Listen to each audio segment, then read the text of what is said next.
deal to see if it works for Section 8. Now, the interesting part about this property is that this is 5619 Hornaday Road, Unit D, and it was just the other day when I analyzed a property that was Unit A, I believe. So I want to share this with you because I want to quickly help you understand, hey, this is how I'm tracking what's happening in the market every single day to see what's going on, right? Now, this property, it's got a lot of views according to Redfin, so I'm always a little bit interested in fresh paint, new carpet, and deep clean. Make this one ready to move right in. So it looks like it's pretty much ready to go. Assigned parking, so that's always good. Professional photos were delay should be in on Monday or Tuesday. So it's already in here. Interesting. So let's go ahead and analyze the deal, right? There's no other pictures on here besides for this. Very weird, but hey, look, it's still rent ready for the most part. So if I were to analyze this deal, let's go ahead and save this property as a new analysis so I can kind of keep all my records straight. Actually, let me open the one that I did 5619 Hornaday. 5619 Hornaday. Yep. No, it doesn't work.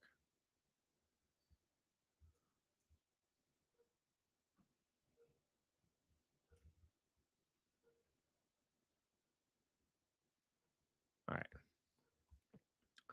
Now that I got this property in here, let's plug in the asking price of $138,000. For my renovations, I'm gonna assume that they already painted the place, so I don't need to redo that. Now, for the flooring, I like to do LVP, but that's pretty much my preference. So I'll probably just maybe think about doing LVP for the living room because that's a very heavily trafficked area. So 783, let's assume it's LVP for 300 square feet at $8 a square foot here. And a rehab calculator on row 90. I don't need to do any other big rehab. I don't need to worry about roof expenses unlike a single family home. So with that being said, this gives me a total rehab, assuming I got two toilets that I want to change out for a higher pressure flush toilet. This gives me a total rehab of 3960. Okay, not that bad, right? It's not that expensive of a rehab given what it takes. Now, here's where it gets tricky, right? I think if you remember how our strategy works is if we go to affordablehousing.com and we go to the owner section and we go to the market rent estimator, it will pull up this page and then you put in your address and your bedroom count. And this tells you that on average for X number of units, let's see if that pop up. For 25 units within a 0.16 mile radius, which is very close, is 1136. So I'll put in 1136 over here, 1136.16. This is for a two-bedroom property. And luckily for us, when we looked at the Greensboro Housing Authority payment standards today by Googling it, we saw that right here, Greensboro Housing 2025 payment standards. I can see the two-bedroom payment standard is 1247.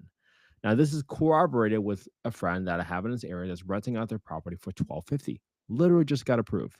So what I would recommend for you to do is analyze this deal using 1136 as the rent first, and then bumping up to 1250 based on some new information that you might get from either your property manager, from a friend, from another investor that's investing in the area, so that you can figure out what is a deal, right, for yourself.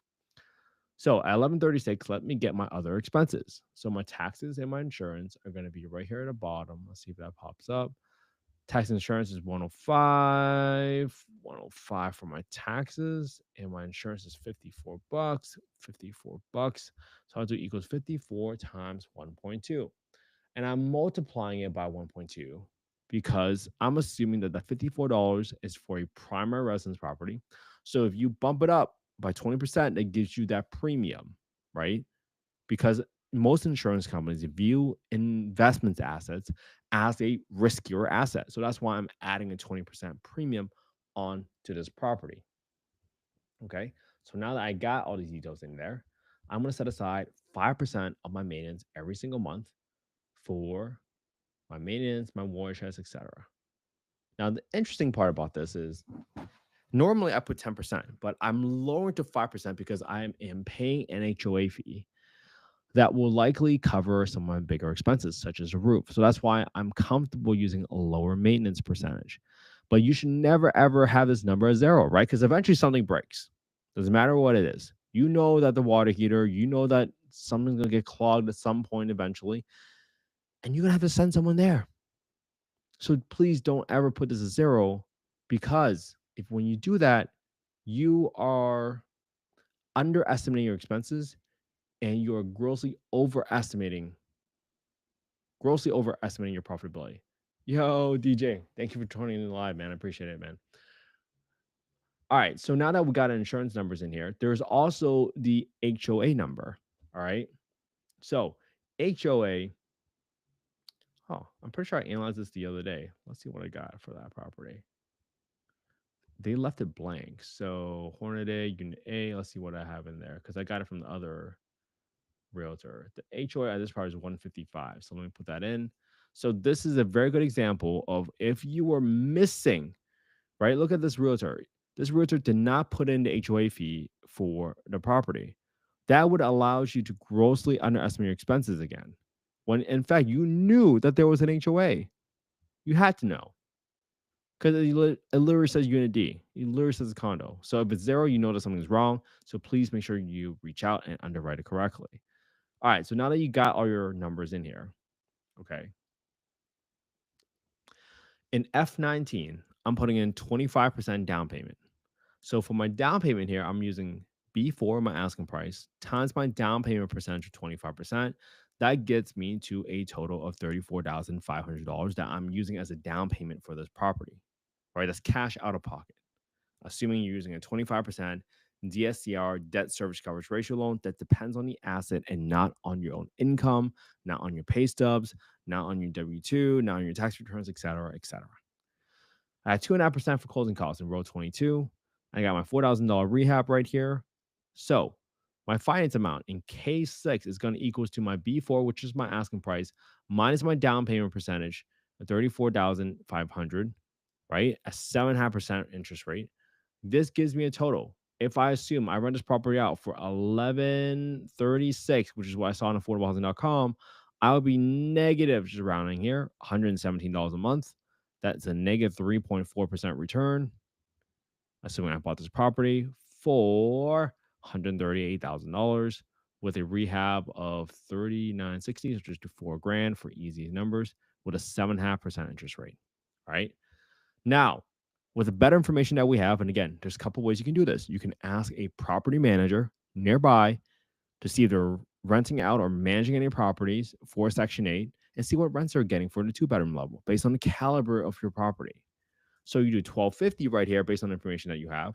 And that's the difference between losing 117 bucks a month after all expenses to losing 2349. All right. So that's a negative 0.7% return. But to me, right, that is still not a deal. Now, some people would tell you, hey, if you self-manage your property, right, you can zero that, and all of a sudden you're in a positive. But it's you can. I think it's smart if you're new to learn how to manage your own property, because then you understand what it entails. You understand what it looks like, what good looks like. What is someone that cares about your property? What will they do for your property, right?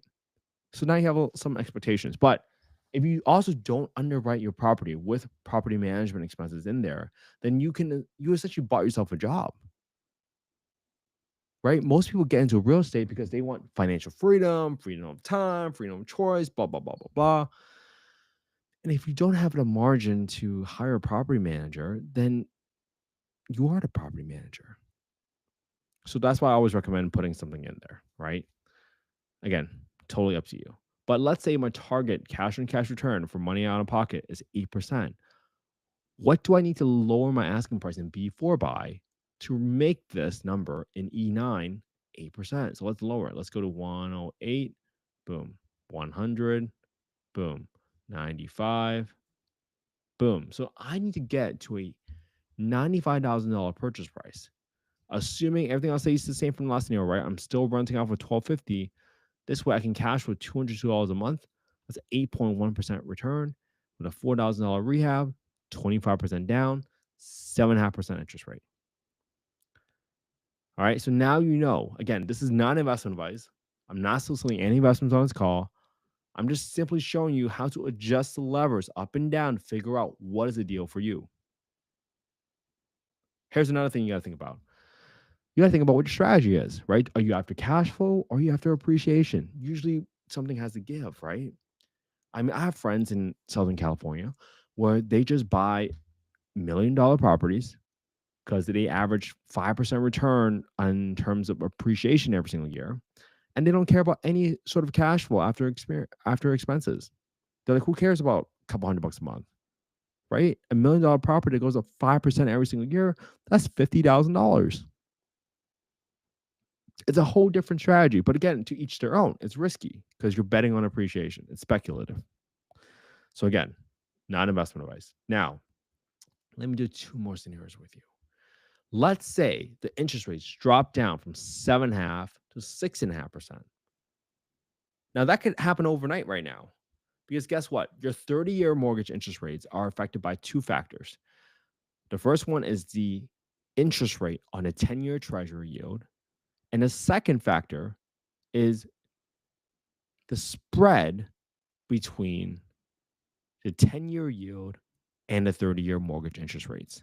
Now, historically, that spread has been around like 1.5 to 2%. But now, I mean, we've seen as high as 3%. And in the 1980s, that was like 5.8%. Because the spread is wider if there is more risk, if there's more uncertainty. So as you see tariff deals potentially getting done, right? It's very headline sensitive. Bond traders are faster than the Federal Reserve. Remember that. The bond traders are faster than the Federal Reserve. So your 10-year yield can drop half a point overnight, and you might get some amazing deals about tariff deals getting done. And all of a sudden, that interest rate can drop 1 point overnight. And what does that do?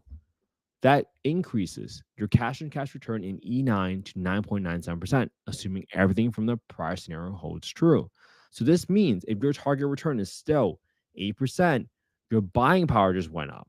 It might go to 103 now because that still rounds up, right? You went from 95 to 103 overnight if the interest rate drop from 7.5 to 6.5%. So please pay close attention to what's going on here, because that's the difference between being a deal and not being a deal, and being on top of the economy and not being on top of the economy, right? Okay.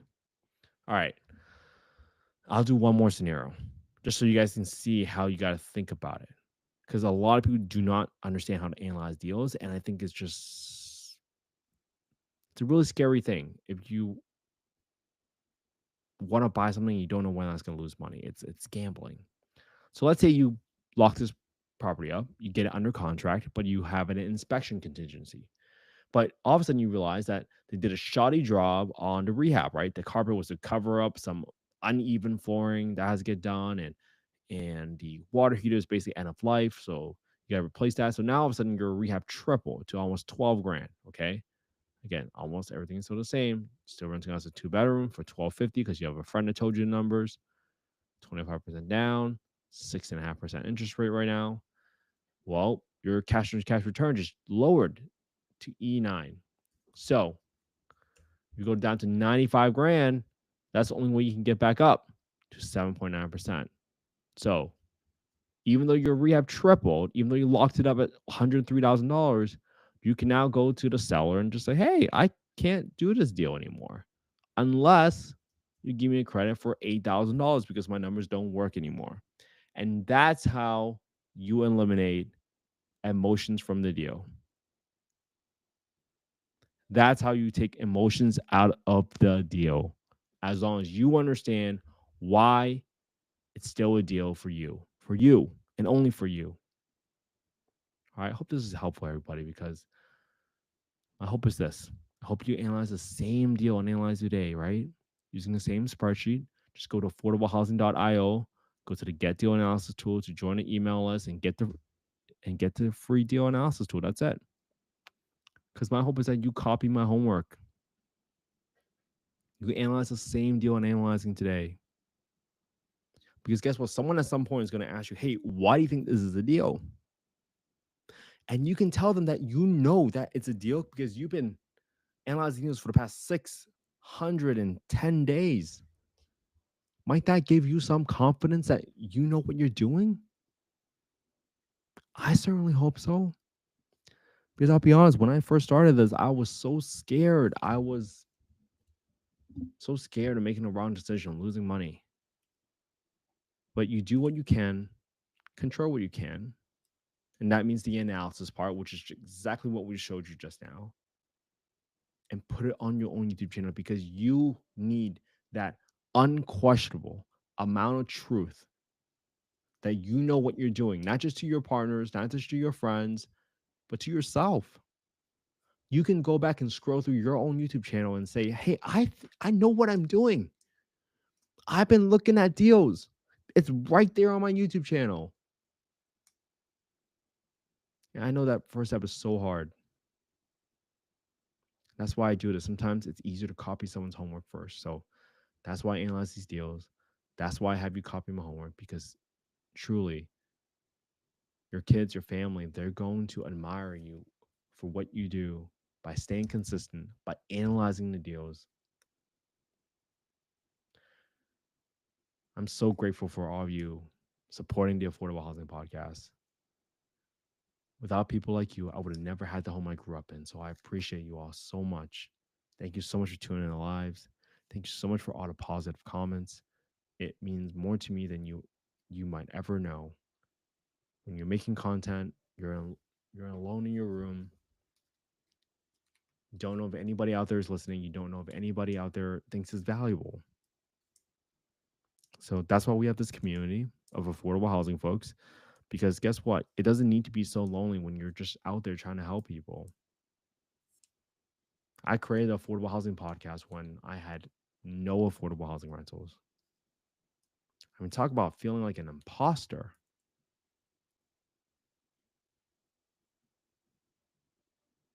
But I had great support from my family, my friends, my community.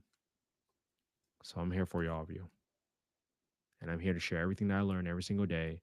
I know sometimes I cover other topics, but I think I learned from other folks where, hey, 80% is about real estate and 20% of your content got to be about something else. Keep it fresh, keep it new, but also just show my own family, my own kids that I'm evolving. I'm staying, keep an open mind because guess what? One of my mentors, Pace Morby, he said, every 5 years, you reinvent yourself, which is naturally what happens. You learn more skills, you pull back more curtains, and you see what's going on over there. You know, it's not the shiny object syndrome, but you just learn how to create value and you go and do it. All right. I hope you all have an amazing Sunday, everybody. Spend that quality time with your family and friends today because that's what life is all about. All right. Thank you so much. Have an amazing Sunday. I'll see you all tomorrow for day 612. Have a good one.